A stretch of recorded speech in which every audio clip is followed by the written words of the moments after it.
હિંગ, 1 નંગ લીલું મરચું,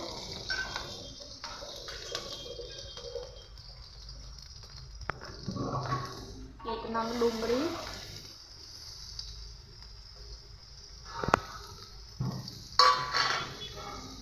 કેપ્સિકમ,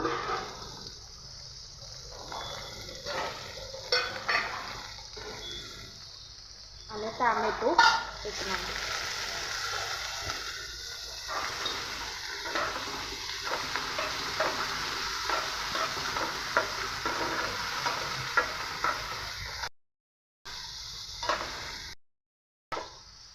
તેમાં થોડુંક મીઠું એડ કરીને સારી રીતે સાંતળી લેવાનું છે. ડુંગળી, ટામેટું, કેપ્સિકમને હલાવતા રહીને તેને 2 મિનિટ માટે હું ઢાંકીને થવા દઉં છું. 2 મિનિટ પછી આપણે જોઈએ.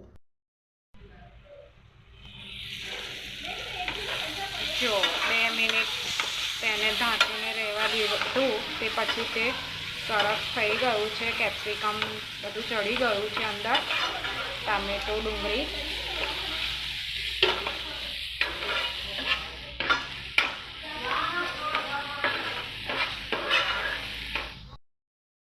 તેમાં હળદર એડ કરીને હવે મમરા જે આપણે ધોઈને રાખ્યા હતા 2 મિનિટ, એને એડ કરી દેવાના છે.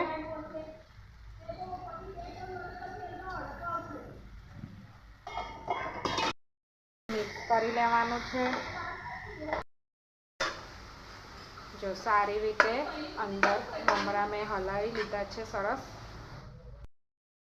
લીલું મરચું એડ કર્યું હતું એટલે અડધી ચમચી જેવું લાલ મરચું એડ કરું છું.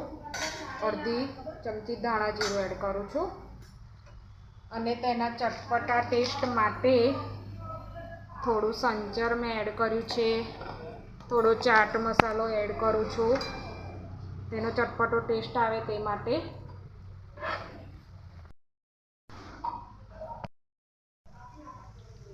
હવે ગેસને ઓફ કરીને ઉપરથી મેં થોડી ખાંડ ભભરાઈ છે.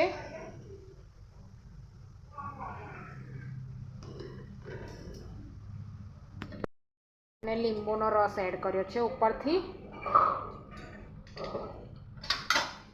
તો જુઓ, આપણું આ ચટપટો નાસ્તો બનીને રેડી થઈ ગયો છે.